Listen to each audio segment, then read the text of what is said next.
بسم اللہ الرحمن الرحیم السلام علیکم ورحمۃ اللہ وبرکاتہ۔ ناظرین، جب اللہ سبحانہ و تعالی ہمیں کسی خوشی سے نوازتا ہے، کوئی نعمت عطا فرماتا ہے، تو اس نعمت کو سیکیور کرنا بھی ہمارے لیے بہت ضروری ہوتا ہے۔ جب اللہ کوئی نعمت عطا فرمائے تو ہمیں اس کا شکر ادا کرنا چاہیے اور اللہ کی راہ میں زیادہ سے زیادہ صدقہ و خیرات کرنا چاہیے۔ اور دوسری بڑی امپورٹنٹ چیز یہ ہے کہ ہمیں اس کو ضائع ہونے سے بچانے کی کوشش بھی کرنی چاہیے، اور ان میں سے ایک کوشش یہ ہے کہ ہم اس کو نظر بد سے بچائیں۔ نظر بد برحق ہے، میرے محبوب پاک صلی اللہ علیہ وآلہ وصحبہ وسلم کا فرمان علی شان، اس کا مفہوم کہ نظر بد اونٹ کو ہانڈی تک اور انسان کو قبر تک لے جاتی ہے۔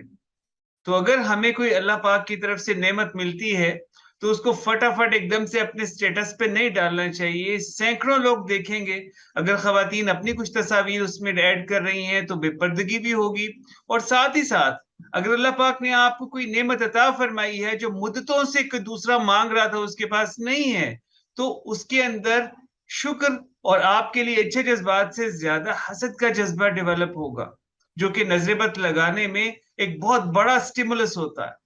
تو اس لیے کوشش کرنی چاہیے کہ ہم اپنی خوشیوں کو چھپا کے رکھیں، ان کو انجوائے کیجئے، لیکن کیا ضروری ہے کہ ہم نے پوری دنیا کو بتانا ہے کہ ہمارے ساتھ ایسا ہوا؟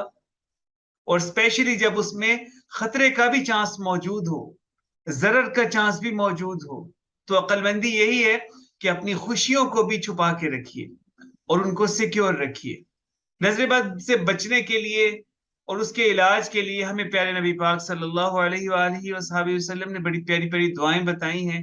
معوذات کو صبح فجر کے بعد 3 دفعہ اور 3 دفعہ مغرب کے بعد ضرور پڑھ لیا کریں، اور جو اذکار مسنونہ ہیں ان کو ضرور کیا کیجئے۔ اور خاص طور پہ اپنی نظر سے دوسروں کو بچانے کے لیے جب بھی کوئی اچھی چیز دیکھیں تو ماشاء اللہ بارک اللہ فیک یہ ضرور کہا کریں۔ اللہ سبحانہ و تعالی ہم سب کو ہر شر سے، ہر بلا سے، ہر وبا سے محفوظ رکھے۔ اپنا خیال رکھیے گا۔